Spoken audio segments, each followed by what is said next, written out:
everybody. Happy Friday. Wow, what a long week it has been. I'm Brandon Waltens, managing editor of Texas Scorecard, and this is the headline where we're going to talk about some of the big stories that were happening in Texas, specifically in the Texas legislature this week as pressure continues to build, as lawmakers have less than a month left to get those priorities done. I'm joined this morning with Jacob Asmussen, our senior reporter, to talk about a few of these big stories. And Jacob, as I mentioned, look, there's less than 30 days left in this session. The clock is ticking. Pressure is really mounting up to get, from conservatives to get some of those conservative, Republican Party of Texas priorities across the finish line. And it seems that on some of those issues, there has been some movement. In fact, this week on the pro-life front, the House passed the heartbeat bill. You're right, Brandon. The Texas House passed a landmark pro-life bill that will make it illegal for an individual to kill a child in the womb after a heartbeat is detected. Yeah, this is legislation that passed the Senate a month or two ago. There was a little bit of concern about whether or not it would pass out of the House, but ultimately the bill was indeed brought to the floor. Yep. And as over 53,000 Texas children were killed by abortion in 2020, this bill will save countless of those lives. Now, Democrats, of course, put up some level of opposition, right? You did have Democrats standing up on the floor speaking against the bill. The interesting thing to note, though, was that the debate did not last as long as you might expect for something this controversial. Right. It passed fairly smoothly. But what was shocking and sad to see was some Democrats, specifically State Rep Donna Howard, even admitting that they were supporting exterminating a baby in the womb. She admitted that, look, there's no argument I could say that this isn't a life developing in the womb, but yet she still supported the practice. Right, and Donna Howard being, of course, an Austin Democrat lawmaker there in the Texas Capitol, and joined by other Democrats. But it is important to know there was one Democrat who did end up voting for the bill, right? And State Representative Ryan Guillen? Yep, he was the only one to support protecting children in the womb. But other than that, it was a party line vote. Excellent. So what are the next steps for that bill before it gets to the governor's desk? Yeah, it's got to go back to the Senate to be approved with some of the changes the House made, and then it'll end up on the governor's desk to be signed into law. Wow, certainly a big win for pro-life issues this session, I would say. Absolutely there. Another bill they debated on the same day, however, had a little bit of a different outcome. This is legislation. It was House Bill 1280. It's been referred to as the trigger bill. The idea is that if Roe v. Wade is overturned by the Supreme Court, that abortion would then be abolished in Texas. But Speaker Dade Phelan sort of tipped his hand a little bit and suggested that maybe that's not actually the case. Yeah, so you had this trigger bill, and then State Rep Brian Slayton brought an amendment to say, look, actually, let's not wait until Roe v. Wade is overturned. Let's just abolish abortion now, right? Let's protect all children in the womb from being killed now.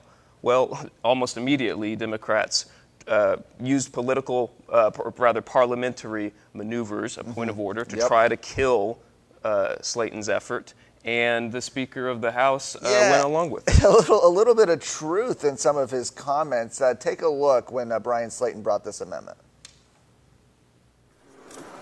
Members, this amendment is a very simple amendment. If you intend on voting yes on this bill, it'd be very easy for you to vote yes on this amendment. This amendment simply changes the timeline from, well, let me just say this.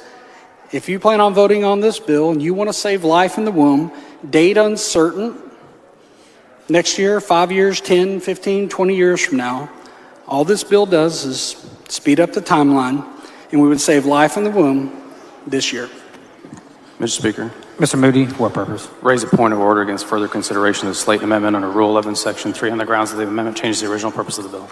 Please bring your point of order down front.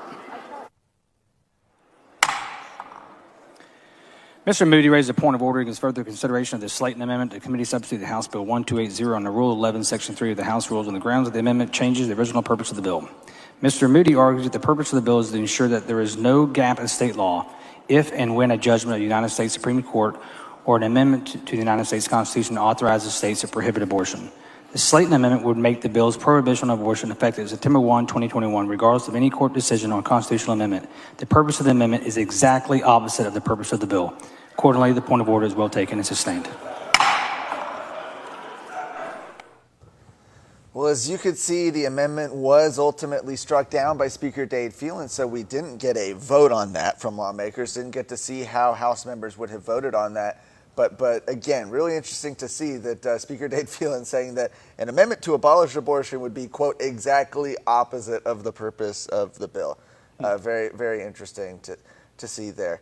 Another big issue that was happening, though, on the other side of the Capitol, actually on the same day as they were debating the heartbeat bill and this trigger bill, was constitutional carry. Yeah, and this whole issue has taken an interesting ride this legislative session, right? You have the Texas House passing constitutional carry a while ago, and then it headed over to the Senate where there was some questions if Lieutenant Governor Dan Patrick was going to pass it. What was he going to do with it? Was he going to let it stall, right? And then after some pressure from grassroots activists, they started kind of changing their tone, and the Senate yesterday then decided to pass it, right? That's been very, very interesting to see, as you did see the Senate passing this bill. Now, they didn't pass it exactly as it came over. They did end up adding some amendments. Some of those amendments are causing gun rights activists to be concerned about its prospects going forward, much like the heartbeat bill, as we just discussed.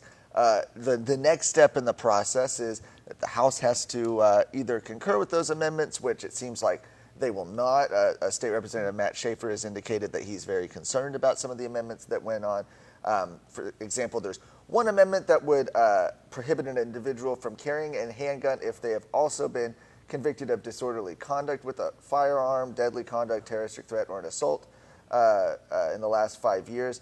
Some sources have said this amendment, regardless of its intentions, might actually make the bill subject to a point of the order when it comes back to the House.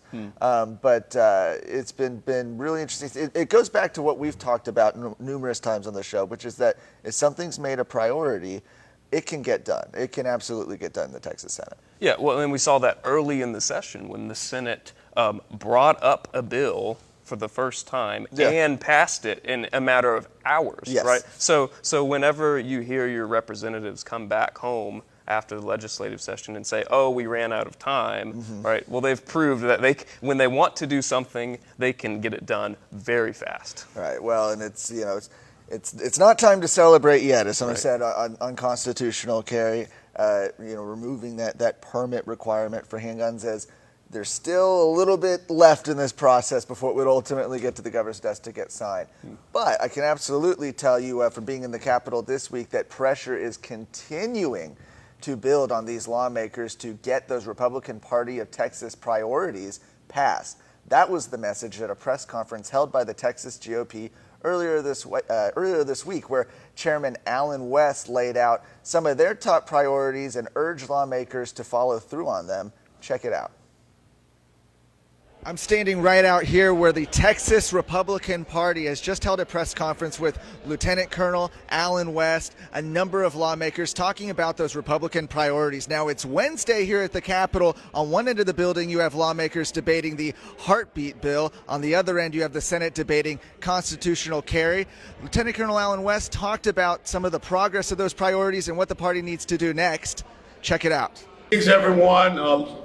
Lieutenant Colonel retired Allen West, the chairman of the Republican Party of Texas. Why are we here today? We want to talk about some of the concerns, some of the insights, perspectives we have on this 87th legislative session. We're in the final month, and we know we got about 2, maybe 3 weeks before everything is pretty much so shut down, because we have to abide by the 140-day rule. One of our legislative priorities is to curtail the executive overreach, and we still know that HB 3 is alive. And if I'm correct, it's been voted out of the committee and headed to the House floor. We do not want to see HB 3 signed into law. We want to make sure that we live in a constitutional republic, which means that orders, edicts, mandates, and decrees are not the way that we're supposed to be ruled over. We're supposed to be governed. So we do not support HB 3. The chairman of the Public Education Committee is a Democrat by the name of Representative Dutton. And what SB 29 would have done, it passed in the Senate, SB 29 would have prevented gender dysphoric males from competing on competition fields, sports fields with females. Title IX is very important. I think a lot of feminist organizations, I think a lot of women here supported Title IX. I have 2 daughters who play sports in high school. And I want to make sure that we continue to allow those opportunities to our young women to be able to compete fairly against other young women and so that they can qualify for scholarships. I hope that SB 29, someone will come around and reintroduce that in the House so they can be voted out of committee. The last thing I want to bring up is I'm not one of those people that agree with creating new government agencies. And right now it seems that there's a $5.5 million new government agency called the Office of Health Equity. It is not the government's business to get into equity or equality. Texas and the United States of America is based upon equality of opportunity, not equality of outcomes. And I'm very fearful when we use the language of the progressive socialist left, what equity can come out to mean when it comes to our health care. So those are the points that I want to bring out, and I will turn it over to the senior representative that is here right now, and that is Representative Tinderholt. Thank you, sir. Appreciate it. I'll tell you some good things just happened within the last hour and a half or two in Texas. We did not get the abolition bill, but we did get the heartbeat bill. It passed today on second reading. And I believe in September timeframe, if the governor signs it before then, we will no longer have people murdering unborn children at the time that they can detect a heartbeat.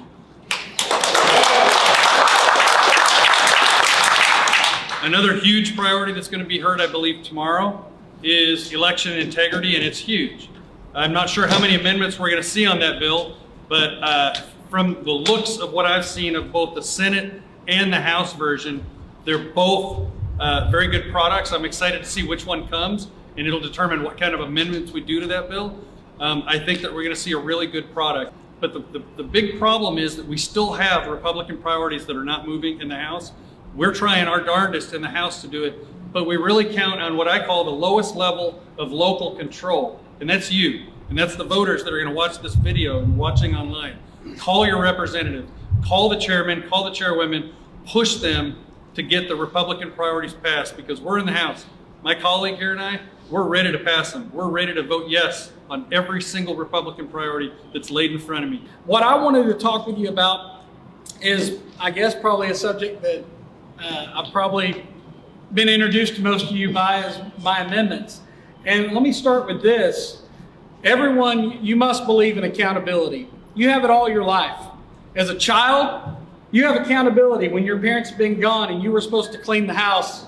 When that garage door opens, accountability begins.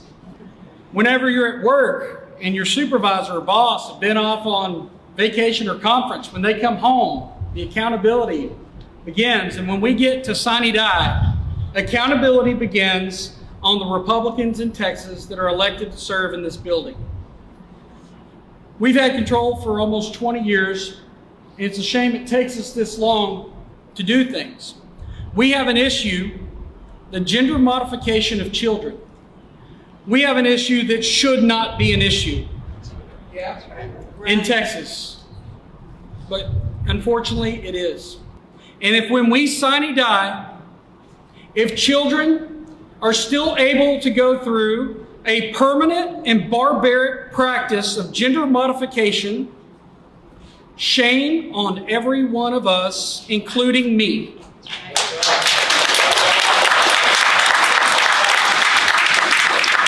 If we don't pass this bill to protect children, I hope I'm voted out of office. Just start over with brand new Republicans as far as I'm concerned. I'm not here to go after any one person. If we can't stand up for children, what are we good for? I just want to ask you all to continue to fight, continue to call, continue to, unfortunately, beg for people to do things that in their heart they know they wouldn't want happen to their own child or grandchild. Thank you all for being here, and we have no choice but to stop this practice in Texas. And I'm proud to have all of you joining us. Well, as you can see, that was Wednesday, and since then, the pressure has only continued to build as lawmakers are continually being pressured right now to put those Republican Party of Texas priorities on the calendar, get them to the governor's desk. I will say the most exciting part of the press conference probably was this point. We'll show you the clip here where a reporter from a local Austin TV station showed up late. Lieutenant Chairman Allen West challenged him to do some push-ups. Watch this. You're late. Push-ups. Push-ups, right? Push-ups. He said after, yeah, right. I know, but you asked a question. You still haven't done push-ups. Most law enforcement officials and agencies. Now you're up to 20 because you asked 2 questions. I'll have one more. You're up to 30. How many people would like to see a member of the media do 30 push-ups? Can I respectfully decline? Okay, I'll tell you what. You want me to do them with you? Oh, wow.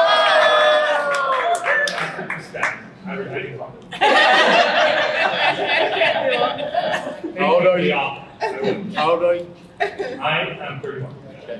I'm going to do them 4.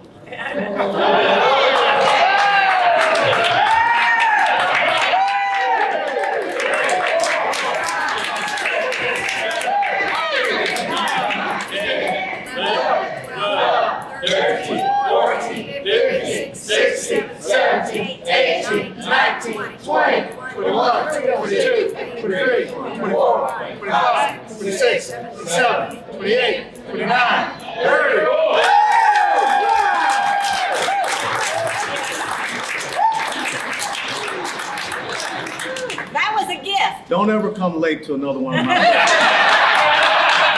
Thank you all for being here. Not bad. I would say 30. How many push-ups can you do, Jacob, right now? I mean, the Colonel's probably got me beat. Okay, well, we won't make you. We won't back up the camera and make you do all that. Certainly some stuff going forward. A lot of time. Sorry, not a lot of time. Went through the opposite. Not a lot of time left, but a lot of priorities, as I mentioned, still yet to move across the finish line. We're going to be following all those at TexasScorecard.com. Some other big issues: gender modification. Women's sports, a number of these issues. We're going to see ultimately if they end up crossing the finish line. So you can check all that out at TexasScorecard.com.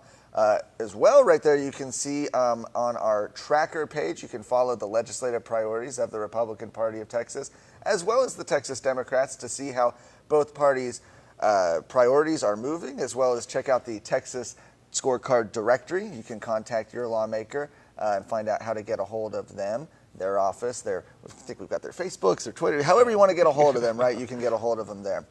Well, I want to thank everybody for joining us today. It's going to be a weekend. Now, this is actually the first weekend that the Texas House, at least, is going to be meeting on a Saturday. So good for them. It's only a few weeks left, so it's about time probably they start doing that.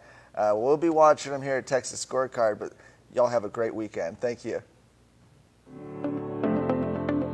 Thank you for tuning in to The Headline. If you want to stay up to date with the news you need to be an informed citizen, be sure to check out TexasScorecard.com and subscribe to our email list. You can also listen to this show and other shows on whatever podcast platform you use.